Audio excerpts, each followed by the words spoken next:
शनी शिंगणापूरला सर्वांची इच्छा असते की शनिदेवांचा आशीर्वाद घ्यावा आणि अतिशय जागृत देवस्थान आहे। मी वर्षानुवर्ष इथे येतोय आणि प्रत्येक वेळी शनिदेवाचा आशीर्वाद घेतो।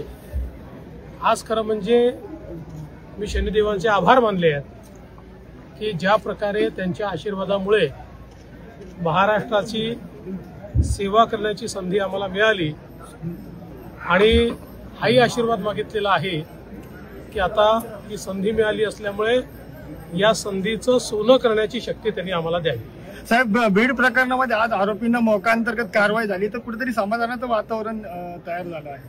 पोलीस योग्य कारवाई करतील। जेवढे पुरावे आहेत त्या सगळ्या पुराव्यांच्या आधारावर कारवाई होईल आणि कोणीही सुटणार नाही, कोणीही नाही। म्हणजे प्रदेशाध्यक्ष बदलाची चर्चा आहे शनी शिंगणापूर देवस्थान तुमच्याकडे आहे ती फाईल, तर त्या संदर्भात आपल्या राज्याने कायदा केलेला आहे।